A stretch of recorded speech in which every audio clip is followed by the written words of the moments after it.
coming. As you can see, I didn't set out enough chairs. I do apologise. I didn't think there'd be so many people coming today. Thanks for all coming to the demonstration today. I mean, you saw it was overwhelming support for us, and we're just going to keep plugging away. We've got the Tories' Achilles heel is building homes. They want to build homes here. I've been a member for only 3 or 4 years, something like that. Quite happy to pay my 30 quid a year, do a bit of leafleting as and when. The 30 quid a year, as far as I was concerned, was money well spent, because as long as Nick Griffin's got a pulse, we are beating them, we're winning. So I was just happy to pay my 30 quid a year. But then something happened that made me step up to the mark, want to get more involved. It actually was question time. The thing that happened on question time, you all saw it. I was shouting at the telly.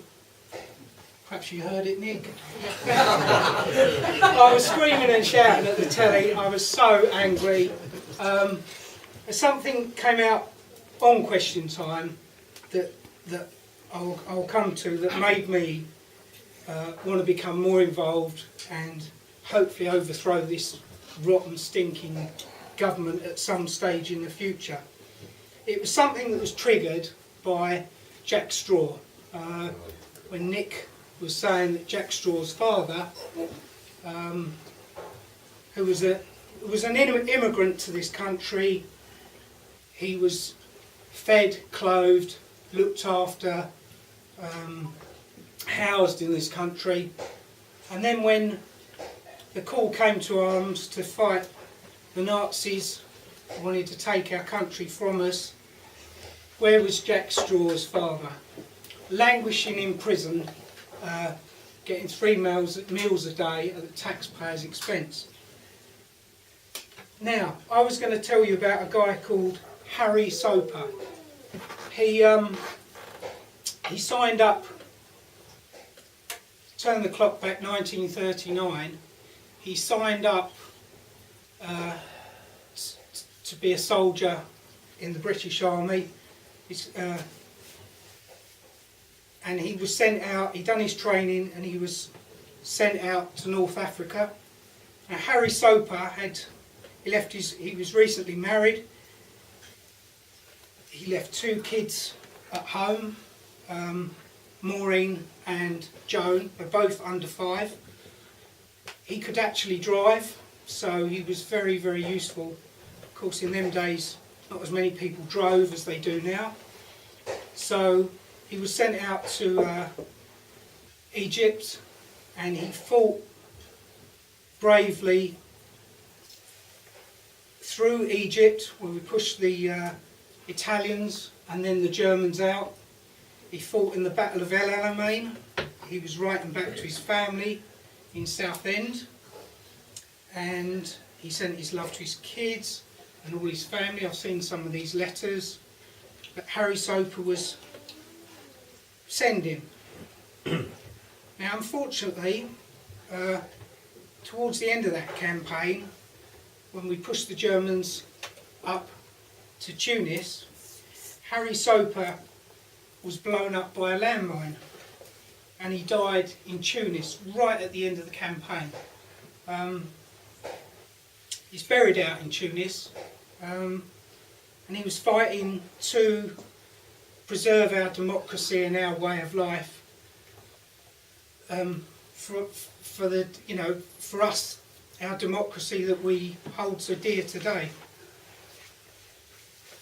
Harry Soper was my granddad, and I'm really, really proud of that guy. But when I saw Jack Straw looking down his big nose at Nick and us on question time, that gave me the ump. My grandfather laying in North Africa dead, fighting for the freedom, our freedom. Jack Straw's dad languishing in a prison, getting three meals a day, paid for by the taxpayer. Then on top of that, years later, Jack Straw's quite happy to sit behind a desk and bravely send our boys out into wars that got nothing to do with us. And of course, Jack Straw's son has been convicted of drugs offences. So you've got one hell of a dysfunctional family there, as far as I'm concerned. Traitorous family, and that's why I'm here now. Muslim convert. Yeah. Do you know how he got his votes? He backed the Pakistani councils up there. So that he won the vote. He was making sure the councils were giving them massive loans that they could hardly repay for big houses. And that's how he managed to get him. It's a toe rag. Yeah, toe. I'm not a shy person, as you know. I got my little chance 1 minute and 10 seconds when they put me on as your representative on Newslight, and they tried to shut me up. I don't know if you've seen that little clip.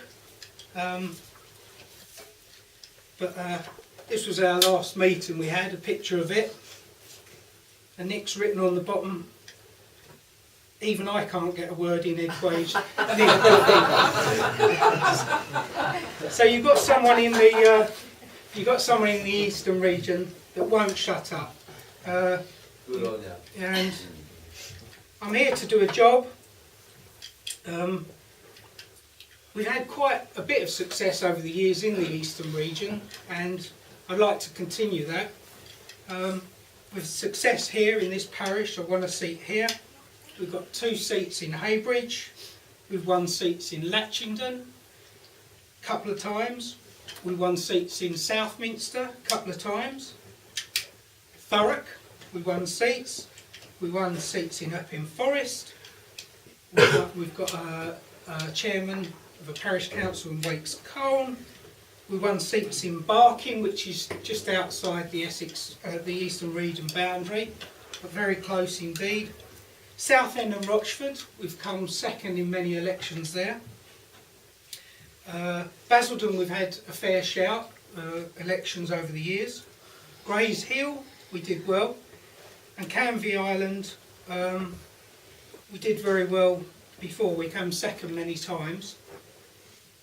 I was going to propose that we don't stand as in the police chief elections this year, but I think unless someone comes up with an amount of money, because it's a £5,000 deposit, and plus we've got to put leaflets out, I'm not sure. I don't think it's right for us to put all our money in this election.